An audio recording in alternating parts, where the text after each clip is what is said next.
Hello everyone, welcome to a new episode of American Spaces on our podcast.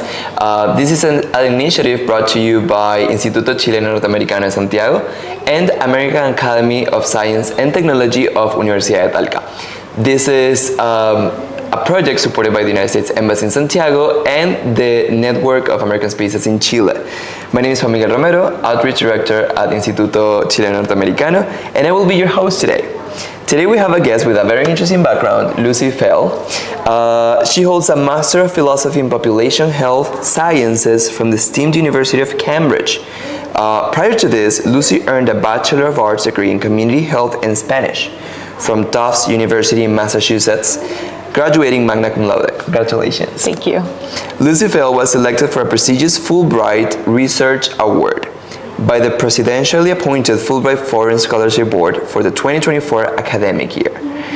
Since March 2024, Lucy has been undertaking an independent research project here in Santiago de Chile, very interesting, evaluating the impact of Chile's investment in women's soccer on health and well-being outcomes for girls and young women. Collaborating with community partners at Club Red Fútbol Femenino en La Granja, here in Santiago, and academic partners at the medical school at Pontificia Universidad Católica de Chile.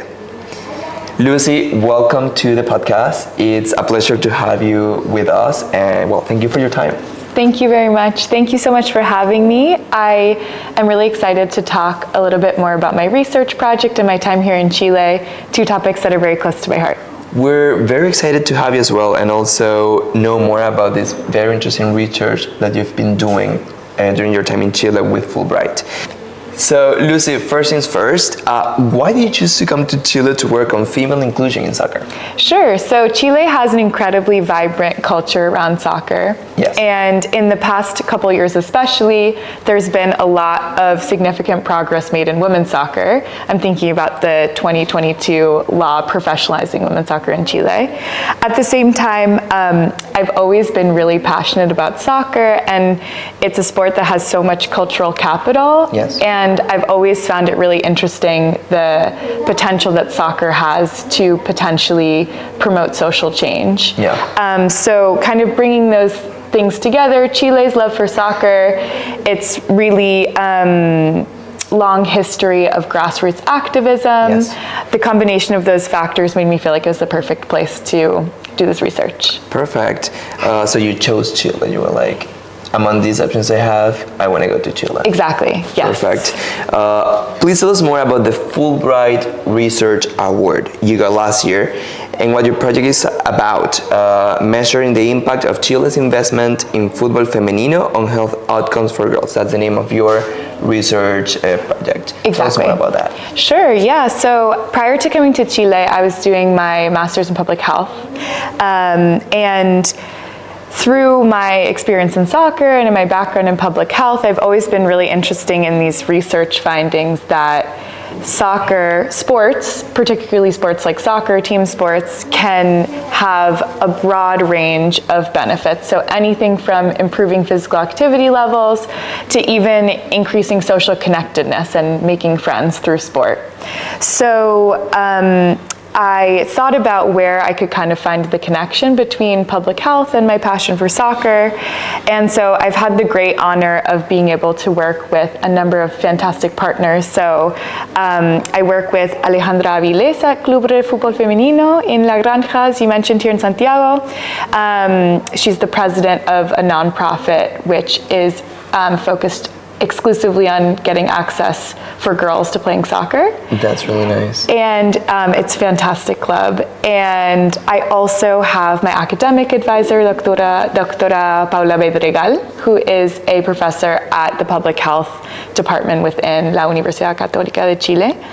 So with these two community partners, we're looking specifically at a school program. So Club Red is implementing an after-school workshop for girls to be able to play soccer. And keeping in mind what we know about soccer and how it can benefit health, we are looking at how this model particularly can help accelerate those access to those benefits for health. So This year's the first year that they've implemented the program. I've been really happy and excited to be able to be a part of it. And I think it will be really interesting to learn kind of best practices from this model and see if this can serve as an example for similar programs here in Chile and elsewhere. Now I'm curious, how did this connection happen with the football club? That is such a great question. When I was first applying to Fulbright, I started looking for different girls' soccer clubs in Santiago, and I literally searched on Google. Each one of them? I literally searched on Google, like, fútbol femenino Santiago. Okay. And Alejandra's club, which was started in the early 2000s, has been going for over 20 years. So wow. They have a really fantastic website, a really great presence, and a long history of doing this type of work. And so once I found all of the information, I reached out. Alejandra got in touch with me, and ever since then we've been working together on various projects, and now that's culminated in Fulbright. Wow. When did that happen? The first time I reached out to Alejandra, I think, was 2019, so it's been a long time. It's been a long time. It's 2025 now. Yeah. How did Fulbright support you before your trip and during your stay in Chile? Sure.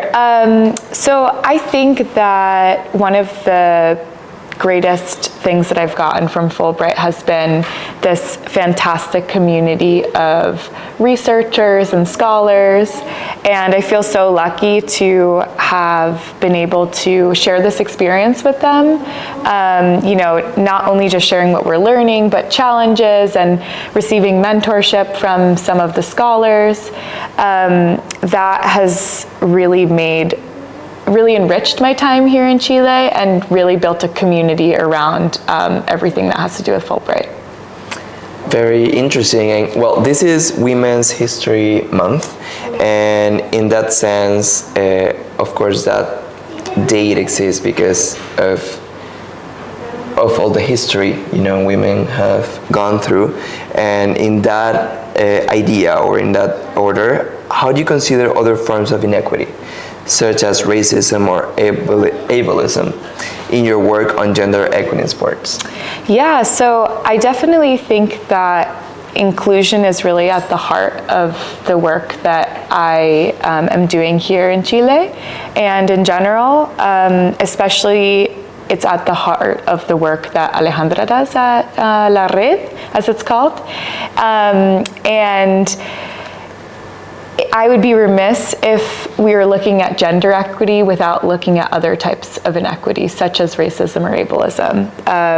You can't pick one of those things apart without looking at them all as a whole.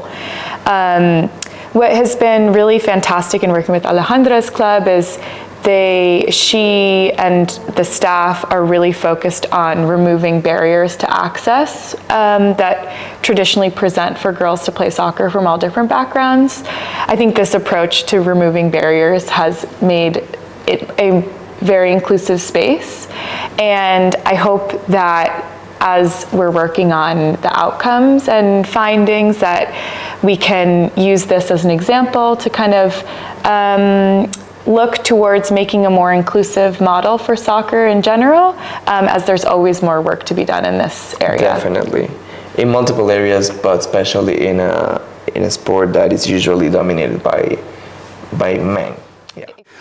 How does your current work with U.S. nonprofit Soccer Without Borders align with your work on Fulbright? Sure. So I started working with Soccer Without Borders around the same time that I met Alejandra, so a long time ago. And I first started volunteering. They run free programming for newcomer, immigrant, and refugee youth in the United States and abroad. In my home city of Boston, I started working with Soccer Without Borders. And I just really love the organization, so I've just continued to stay in touch and work for them on a part-time basis. And I think that it's really provided a lot of inspiration for what inclusive spaces look like, how to create belonging for people from all different backgrounds. I think being here in Chile, it has also given me a global perspective as I'm working on my research here. And then thinking about leaving Fulbright as well, how can I take these examples from Boston, from Chile, and apply them to different similar contexts with this common mission of using soccer for positive change. As I mentioned before, today's episode is set against the backdrop of Women's History Month, or as it's known in Chile, Día Internacional de la Mujer. With that in mind, could you share how your background in public health connects to your Fulbright project on gender equity? Are there any findings you can share that highlight this connection? Certainly. So I think studying public health has really given me the tools and frameworks for looking at how systemic level factors such as gender norms, access to resources can have an impact on people's ability to be healthy from a physical and a mental health standpoint. And we know that sport can help improve both physical health and mental health. So kind of connecting those two things together, I thought this public health framework was a really good way to look at something as broad as soccer and how all of these big factors can play in when we're thinking about who is easiest for to be able to play, who gets access, how difficult is it for them, and how we can maybe make things more inclusive in general. Thinking of preliminary findings,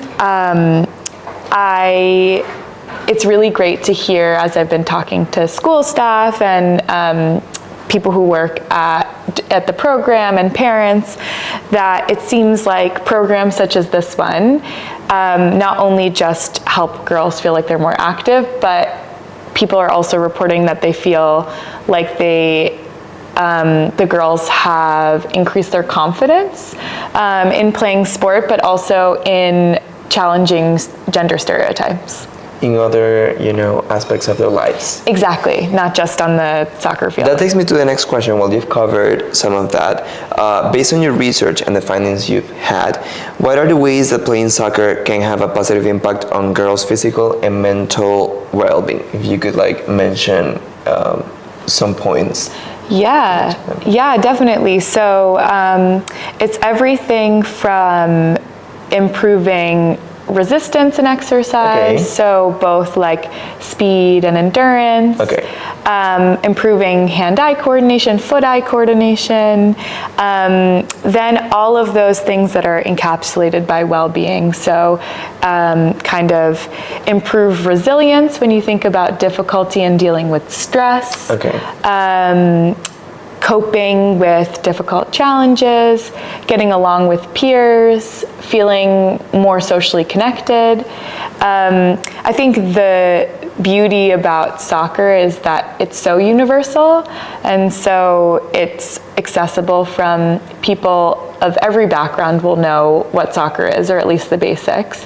So in its simplest form, all you need is a ball, a pitch or somewhere to play, and a friend to play with. It's true. Exactly. Before we go to the last question, I would like to ask you, is there any experience that you cherish from your time in Chile and sharing with the people here, the partners you've made, and also the girls from the club you've been working more closely with?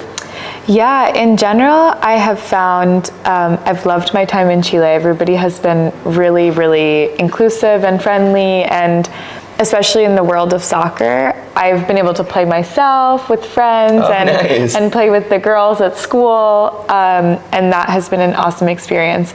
I think what I'll take most away from my work, particularly in this program at the school, is just that everybody's really excited and willing to help out. So watching this program start from the beginning and seeing how motivated everybody is to get it up and running, how motivated the girls are coming twice a week, every week. Wow.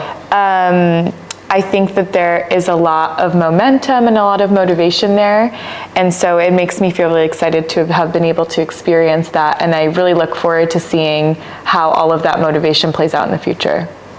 Are you thinking of coming back to Chile? Yes, definitely. I'd love to. Is there something that you would think you could, or that you learned from your experience in Chile that you can take to the US and share with your peers there? Definitely.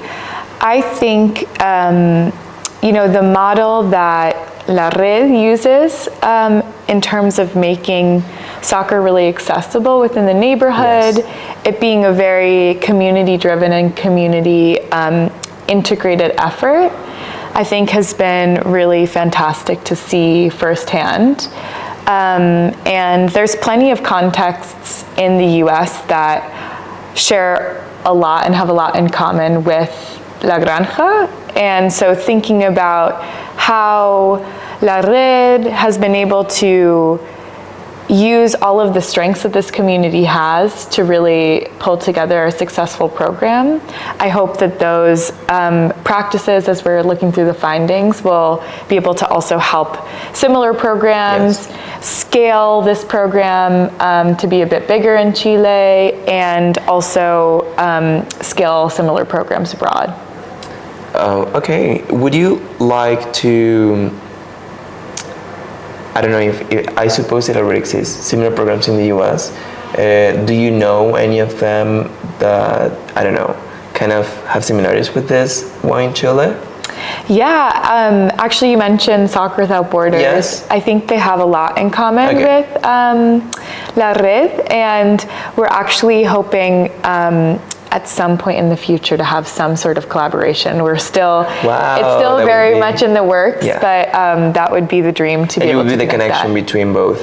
Yeah, we've been introduced over time, over Zoom and everything, but so I think that it could be a super fruitful connection. It definitely would. And also that's the beautiful thing about these programs such as Fulbright and other US apartment programs, where we have Chileans go to the US and Americans come to Chile. Having like this collaboration, you would be a bridge between the countries, and that's what we love incentivar.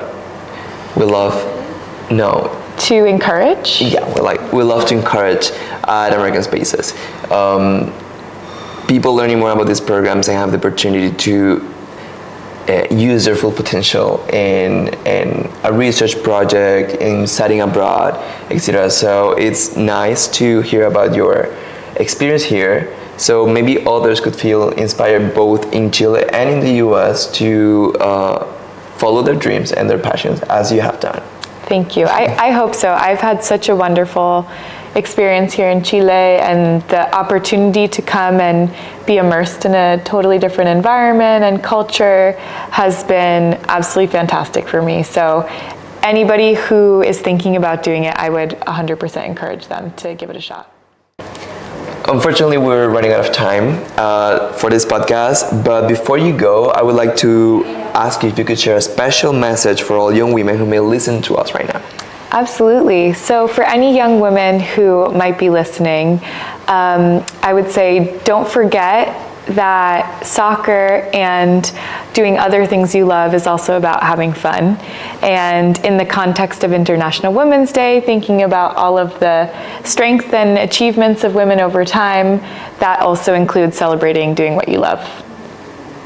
Thank you for that message. That's really inspiring. And thank you for being with us in this podcast, Lucy. We couldn't be more grateful for your time and sharing all of these amazing experiences. Thank you, and thank you for having me. Bye.